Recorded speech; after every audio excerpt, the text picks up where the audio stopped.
Hello, dear viewer. It's a pleasure having you right again back in this lesson. You're most welcome. We are going to be discussing primary 6 content. My name is John Kokazomoding, as usual. And today we are going to page 24. That's where we are beginning our discussion from. That page gives us the yet another group of the foreigners who came to East Africa. To remind you of the ones we have already finished to talk about, we talked about the traders, talked about the explorers, we talked about the missionaries, and then today we are going to look at the European traders, as we have our heading on our board, European traders. There are two things here we need to understand. One, the Europeans, meaning these were people from Europe. Then secondly, they were traders. That's why we are having that heading as European traders. Simply what we are going to say here is that these are people who came from Europe purposely to get raw materials for their home industries in Europe. Of course, as they came, they started what we call trade companies in East Africa, and that is what we are going to be looking at. We have the trade companies, like we have what we call the Imperial British East Africa Company, as we shall be discussing it together with the German East Africa Company. These are the two things we are going to be talking about in our primary 6 class about trade companies. So we are saying this group, this was the group of traders. These were the traders. These were the traders who came from Europe, to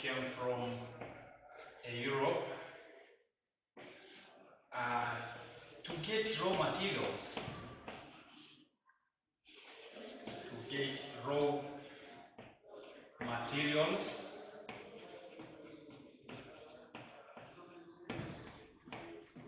for their home industries.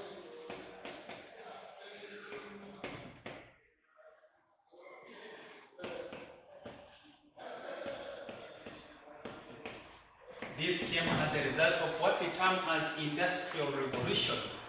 So there was need for more raw materials. These people had opened up or had set up factories in their home countries which needed raw materials. Therefore, they need to go on as in looking for the raw materials for their home industries. Of course, the raw materials are the products that we say, products that are used in order to make other finished goods. An example, we can have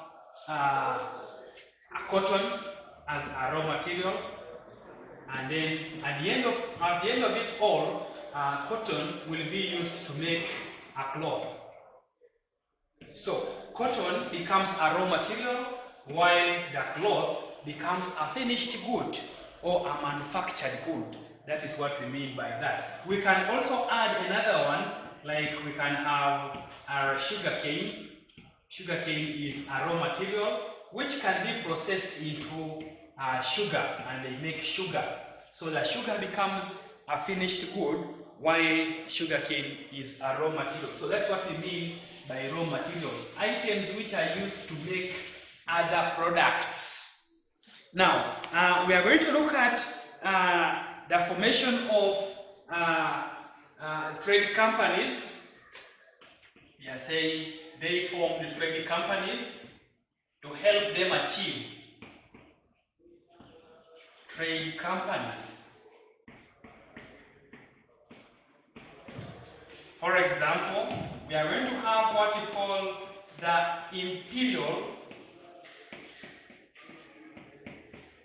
Imperial British East Africa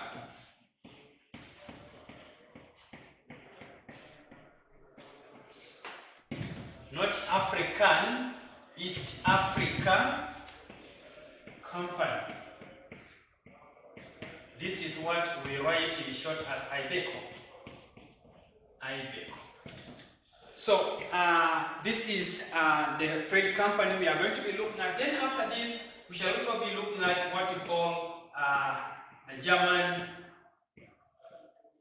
East Africa Company.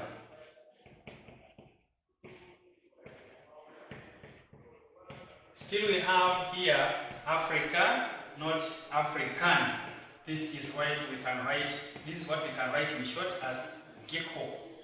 Now we have the IBECO formed by that is now one. We are beginning with IBECO, which we say even in primary 5 we learned about this. We say IBECO stands for Imperial British East Africa Company, and it was founded by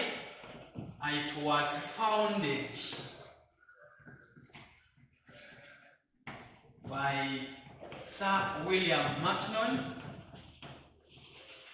Sir William Mackinnon.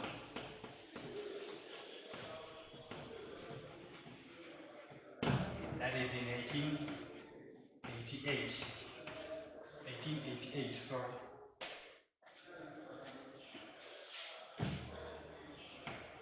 1888.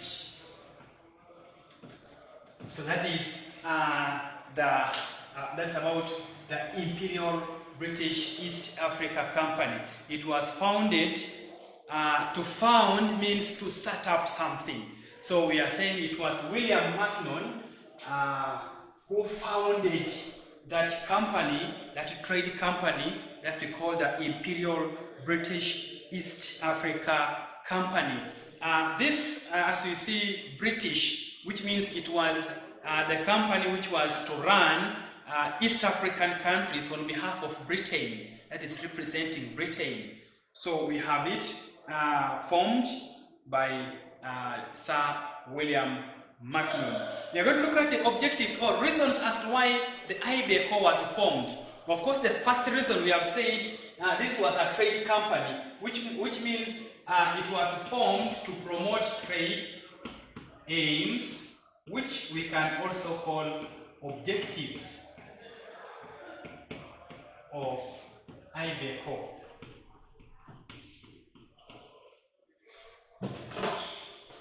Objectives of IBECO.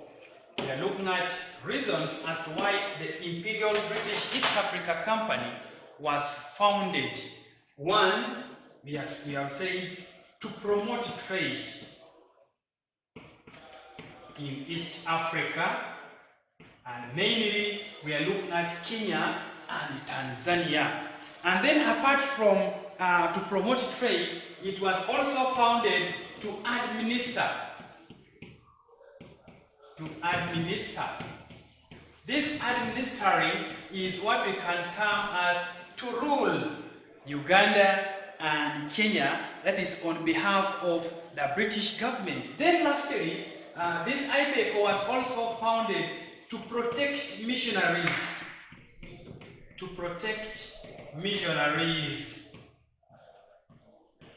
So that is about the formation of the Imperial British East Africa Company. The first reason is to promote trade, that was the major reason, and then to administer or to rule Uganda and Kenya on behalf of the British government, then to protect the missionaries in East Africa. We talked about missionaries in the previous lesson that we had. That is when we talked about how they were invited, who invited them, and what they were invited to do, or why they were invited, and also looked at how they came, and of course everything in line with that. So we are having this IBECO formed in order to protect the work of those missionaries in East Africa. Therefore, we are going to look at after the formation of IBECO, we are going to have someone who was sent to East Africa as a representative, because we are having two names here. We have Sir William Mackinnon, who founded, who started it. Then we are going to have a note which is saying Captain Frederick Lugard, also has another name, that is Captain Frederick Deltry Lugard, came to Uganda,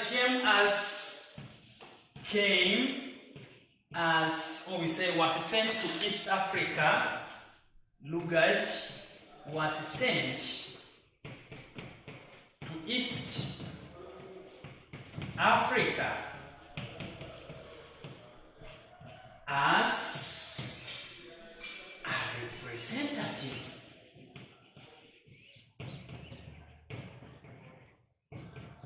of the Imperial British East Africa Company. That is a serious note that we need to take care of. We are saying Captain Frederick Lugard. This is the name we can write in short as Captain F.D. Lugard. We say that after William Macdonald founding it or starting it, Lugard was now sent as a representative. Of course, we need to note the difference between someone who was sent as the representative and then the founder. The representative was Lugard, and this is when we say that Lugard came, he reached Uganda, that is in Buganda, that is in 1890.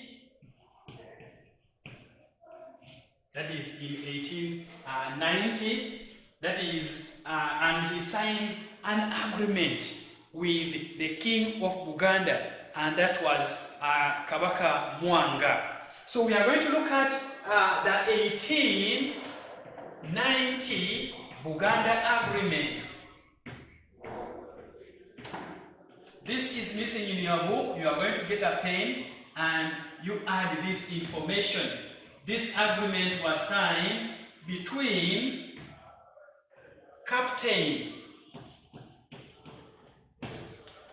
Frederick Deltry Lugard and Kabaka Mwanga.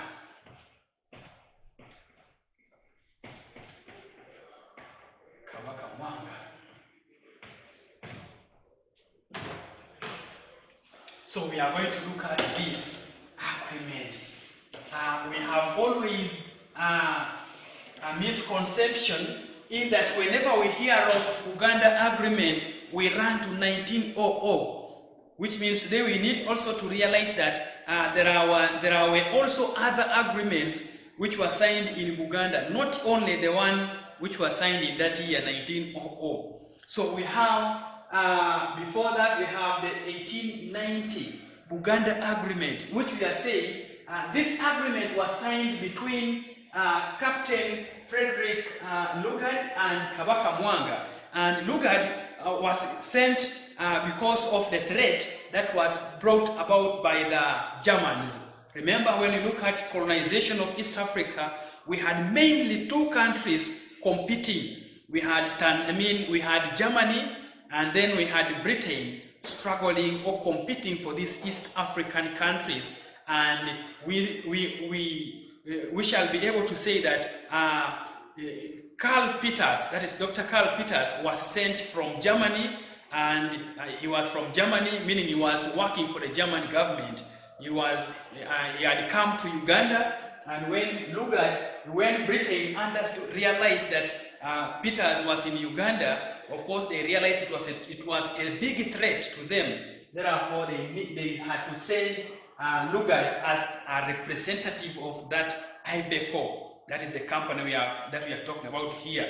So we are having Lugard coming, and we say he signed an agreement with the king of Uganda, and in the terms of this agreement, number one, we shall say that Mwanga was not allowed to sign any other agreement. Mwanga was not allowed to sign any other agreement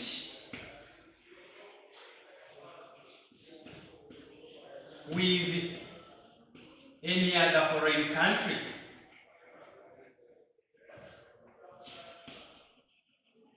Any other foreign country. I want you to get the terms of this agreement very well.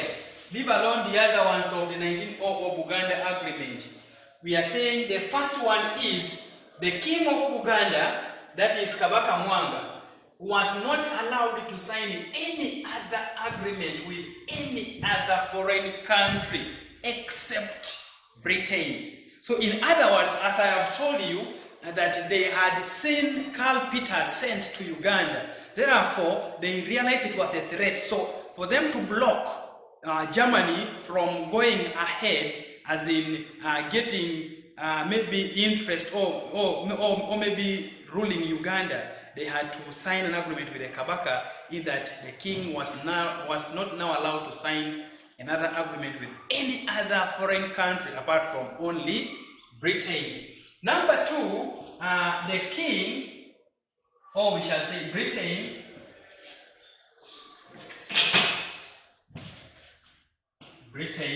was to offer protection to the king. Britain was to offer, or we can simply say, Britain was to give protection to the king. Of which king are we talking about? We are looking at Kabaka Mwanga. So that is another term of the agreement. Britain was to offer protection to the king, meaning that the king was to be protected from his enemies. Remember, at that time, kingdoms could attack fellow kingdoms. So it was the order of the day. You could find a kingdom like maybe Bunyoro attacking Buganda. You find Buganda attacking Busoga, sorts of that. So you'll find such things were common, and people now wanted security. So the king was also to be given security, which could help him to overcome or to fight back his enemies that could want to attack him, which was okay for the side of the king. And then the other term is the missionaries. Like I told you, get a pen and jot this information down. It's very important for you as a semi candidate who is in P6. The missionaries were to be allowed. The missionaries were to be allowed to move freely in Uganda. And what were they now doing? Of course, they were now to move spreading Christianity. So that is another term of this agreement. So I'm so happy, and I'm sure you are really getting these things now. We have seen the king being stopped from signing any other agreement with any other foreign country. Number two, Britain is to give the king protection. Lastly, we are saying the missionaries were to be left to move freely in Uganda, spreading Christianity. Of course, that takes us back to this. We say another aim for the formation of IBECO was to protect the missionaries, which was superglued on this now, which was now sealed rather, and they were now not to be interfered with. You'll find that the Kabaka was now to leave the missionaries to do their work of spreading Christianity, that is in Buganda. So those are the terms of that 1890 Buganda Agreement, which was signed between Captain Lugard and Kabaka Mwanga of Buganda. Like I say, this information is missing in your book. Please kindly get it down.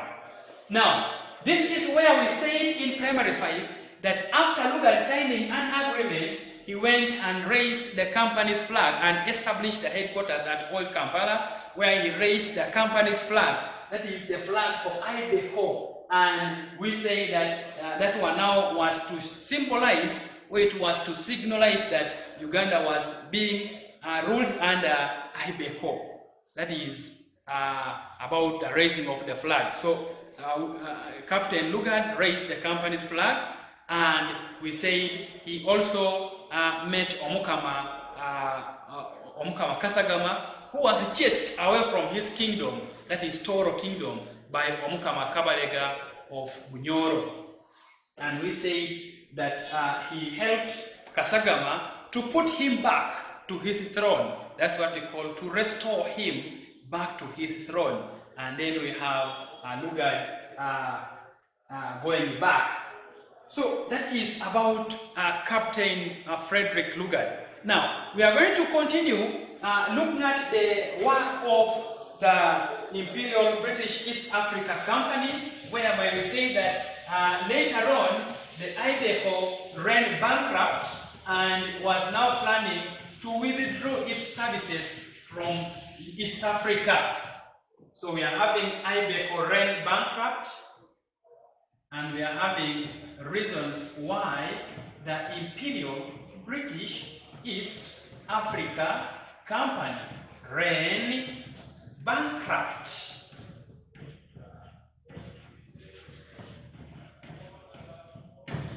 Those are the reasons that we are going to be looking at. Now, to run bankrupt means to lack funds, to lack enough money to continue running the activities. Or we could simply say to become poor. So we are going to look at what made Ibeco to become bankrupt, to become poor. The first reason we are having is the Ibeco lacked a potential source of income. It lacked a potential source of income. We can call this a reliable source of income. That is the first reason. Secondly, this Ibeco employed many people. It employed many people, we can say many persons, who demanded big pay. Who demanded big payments. That is another reason as why the Ibeco ran bankrupt. It employed many people who needed a lot of money as payment. Then three, it got involved in politics.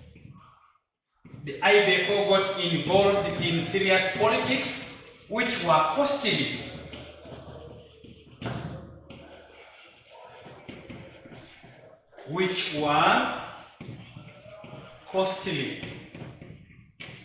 That is the next reason. The Ibeco got involved in politics, which were costly.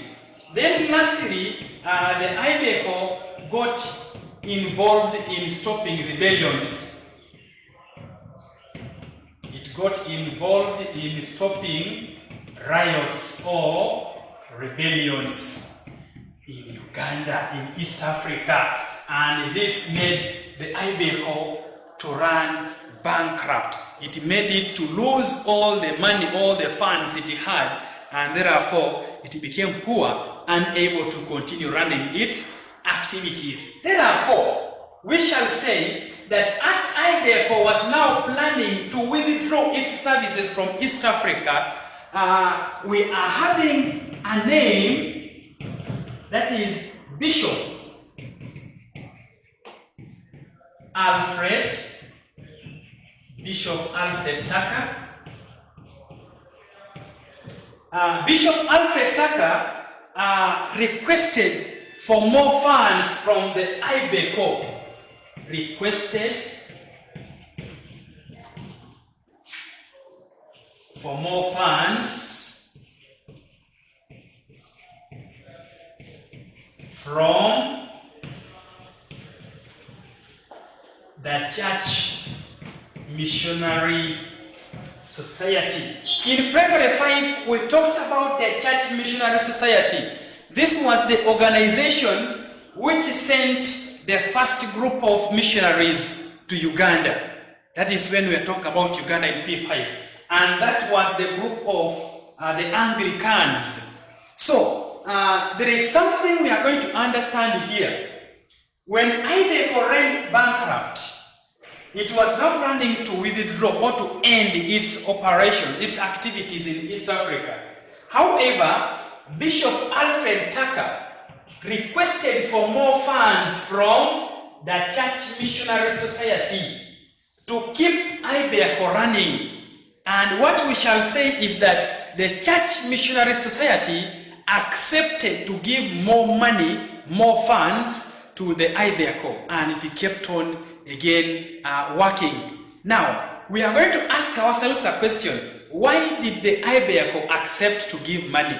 Now, when we were looking at the reasons for the formation of Ibeco, we said it was formed to protect missionaries. And even when we look at the agreements here, I mean in this agreement we are saying the missionaries were now allowed to move freely in Uganda, in Buganda, spreading the Christianity, which means those missionaries were sent by the Church Missionary Society.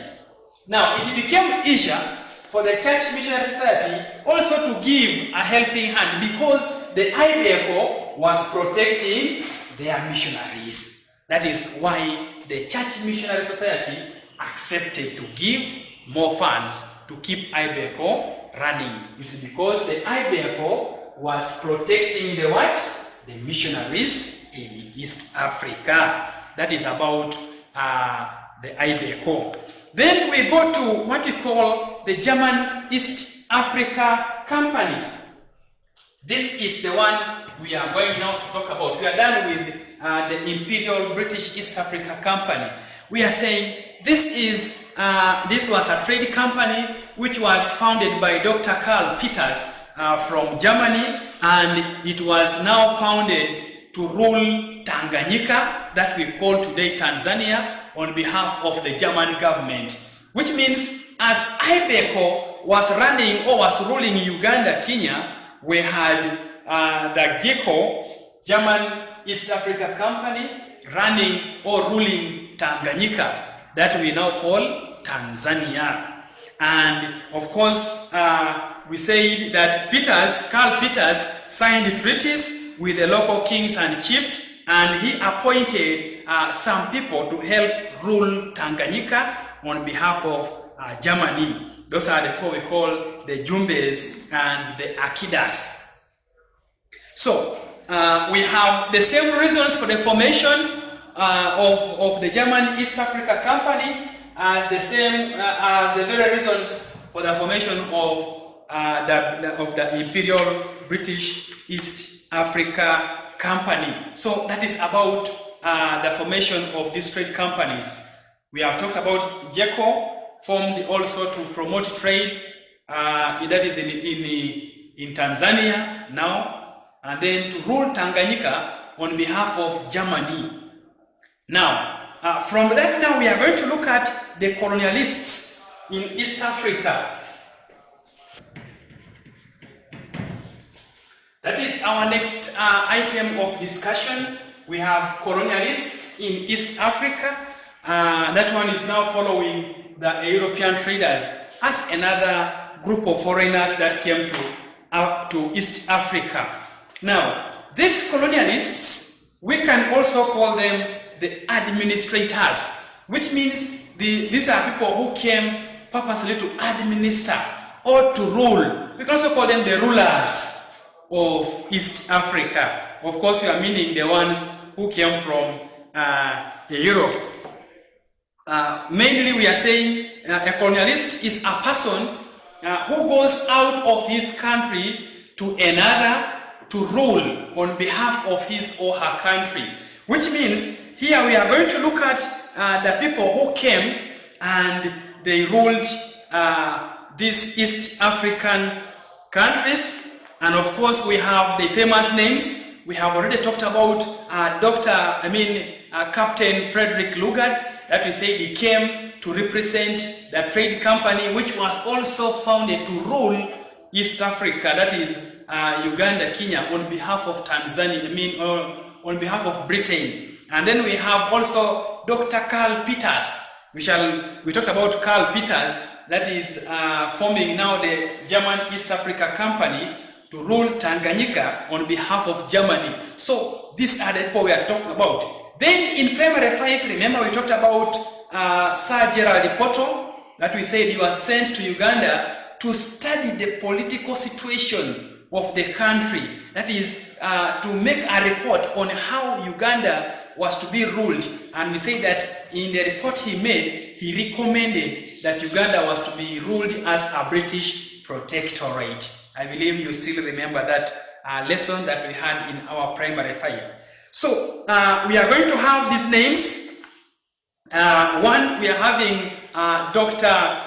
Frederick Lugard, that we can call Captain Frederick Lugard. We have Sir Gerald Poto. We have Sir Karl Peters. We shall also have Sir Harry Johnston. Of course, this one, we talked about it also in P5 when we are talking about the signing of the 1900 Buganda Agreement, that is representing Britain.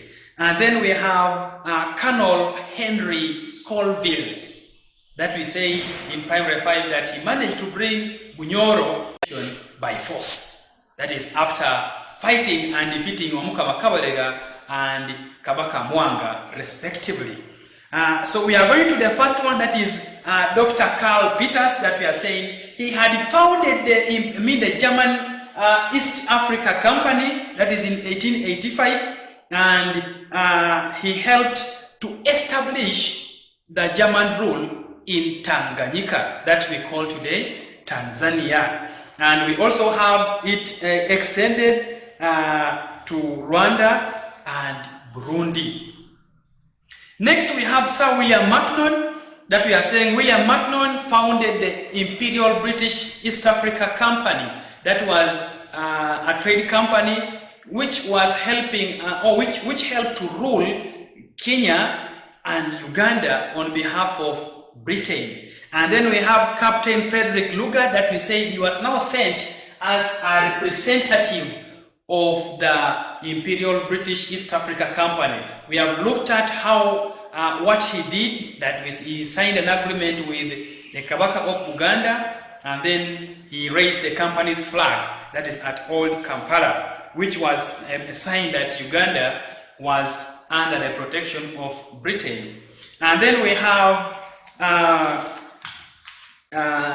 him establishing the headquarters of the IDECO, that is at Old Kampala.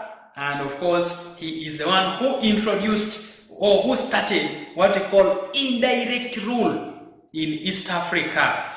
Then we go to Sir Gerald Poto, that we are saying that he was sent to Uganda, that is in 1892, to study the political situation of the country, as we have already talked about. And we say that he recommended Uganda to be ruled as a British protectorate. And by 1894, we say by 1894, the British Parliament, under the leadership of Sir Lord Rosebery,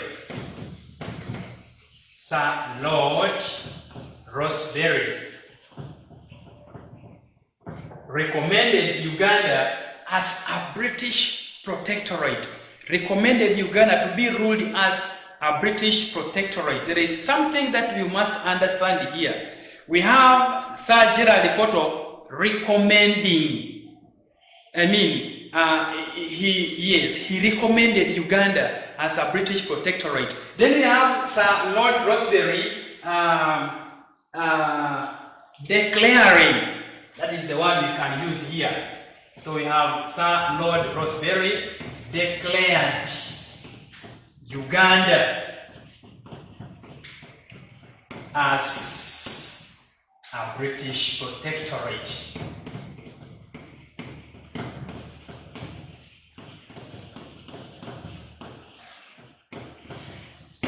And we say from this 1894, the IDECO flag was replaced by the Union Jack. Which means the Union Jack was now flown in Uganda to show that Uganda was now a British protectorate. And remember, this happened up to 1962.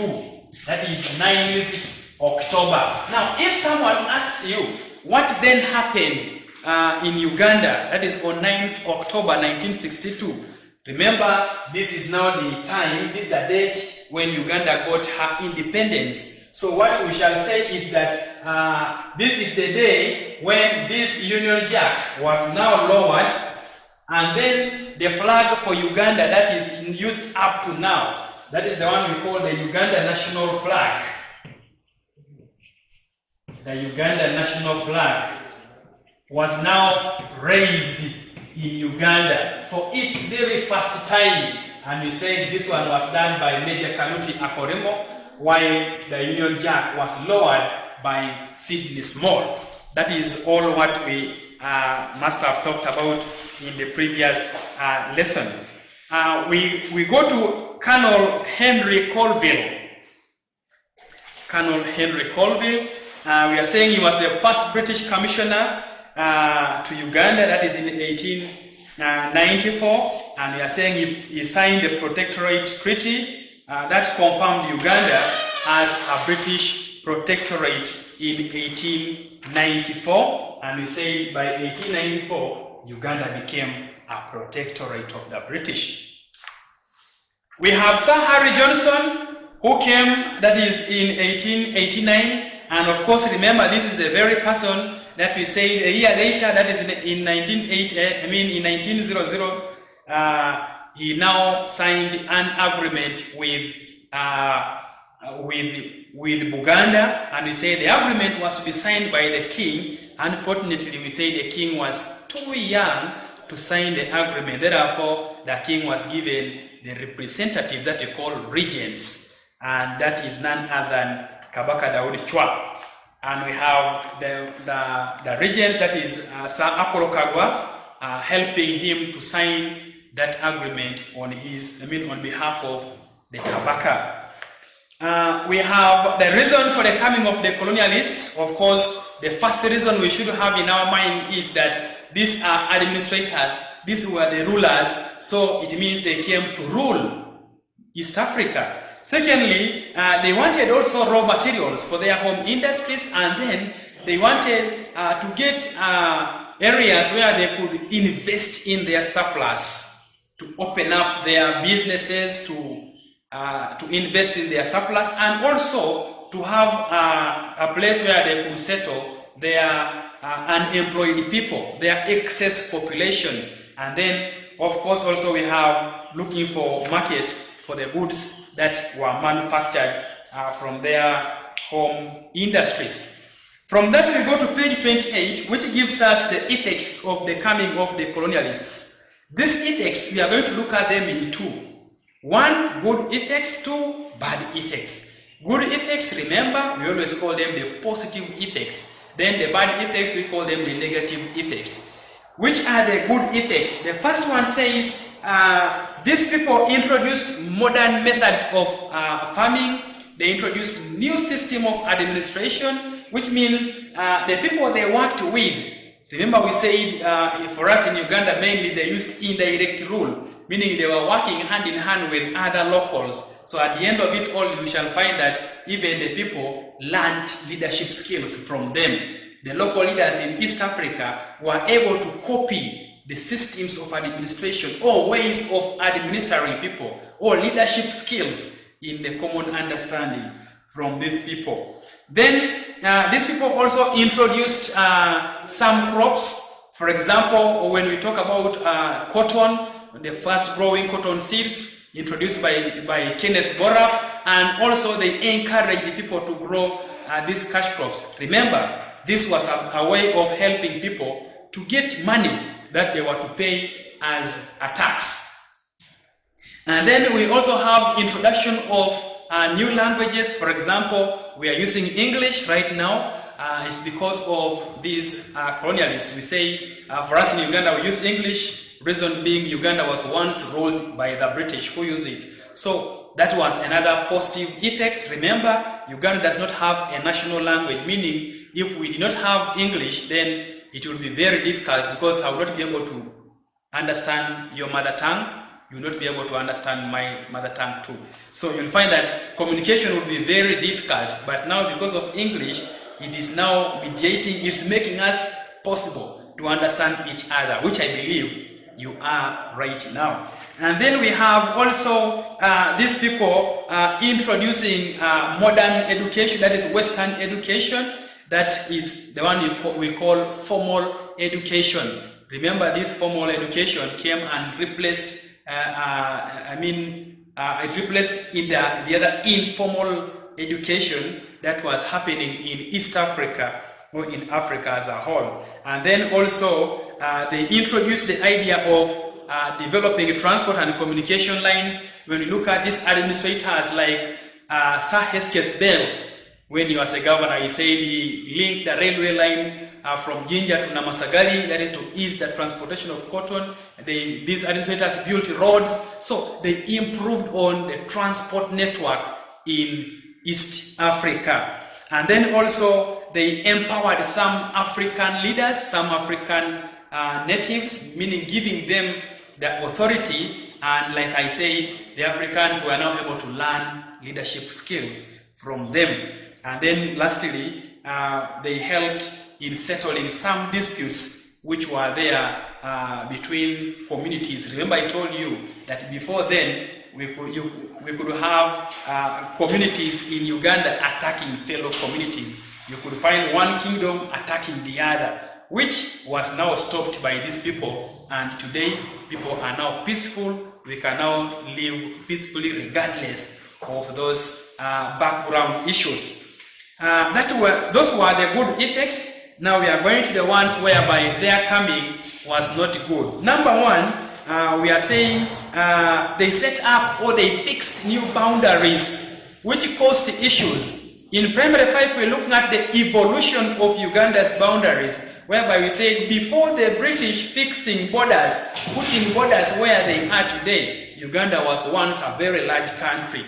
Therefore, as they put the borders, you could find that one, they could reduce on the sizes of these countries. Then two, the fixing of the borders meant that they were now going to split some communities that were together. Like if there have been maybe people together in an area and the border is put in the middle, you could find that the other ones were now to fall under the other country, while these ones fall under certain or a different country. So that was not good of them.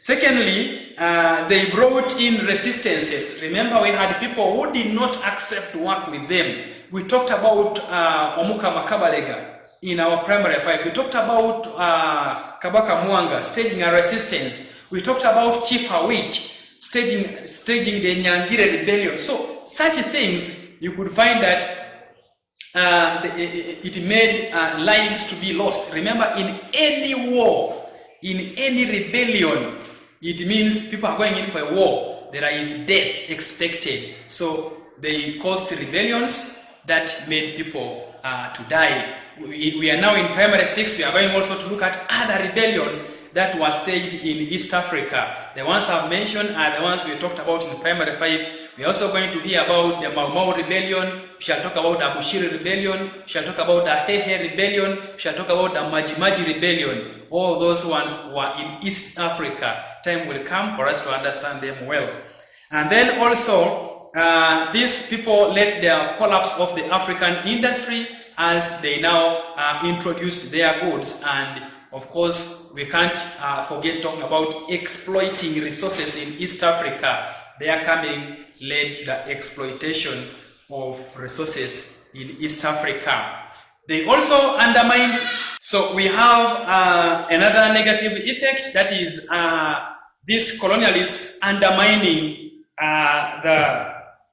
the cultures of people, and also undermining the leaders. Remember, we said that they made African leaders to be like puppets, which means they were no longer having their powers that they had over their people before the coming of these colonialists. So for that, it becomes another negative effect. We shall say the colonialists made the African leaders to lose their powers. Of course, they are losing the powers to them.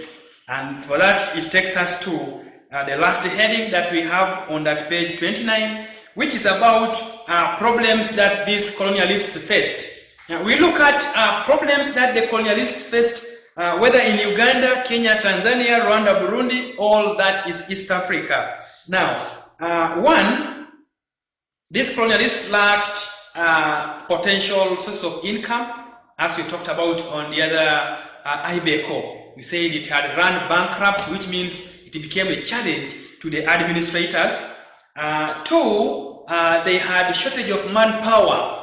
Manpower meaning they became few in number, meaning they could not now deliver or rule the people as they would want.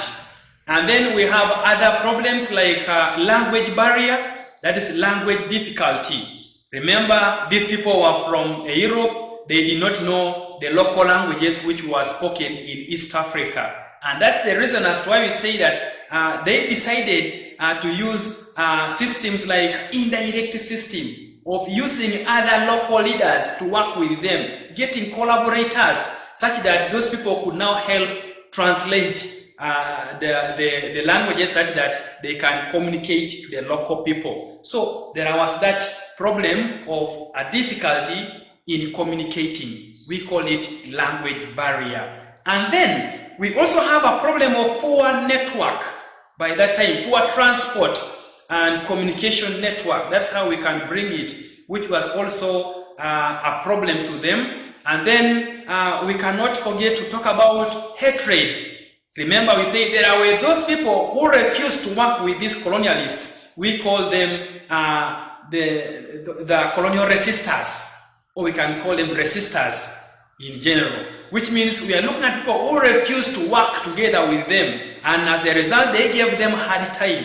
Like we had already mentioned the names like Omukama Kabalega. So such people who refused to work with them gave them a hard time, and of course they faced it, or it became a problem. Then the other final problem we are going to have here is rivalries, that is having enemies among themselves. Like we have talked about Germany competing with Britain. Both of them were from Europe, both are European countries, but they were now competing, fighting for countries in East Africa. We shall be looking at that in the next meeting that we shall be having, how these people were competing, were fighting for countries in East Africa to rule. I thank you for listening to me. Our lesson ends there. May God continue blessing you and protecting you. Goodbye.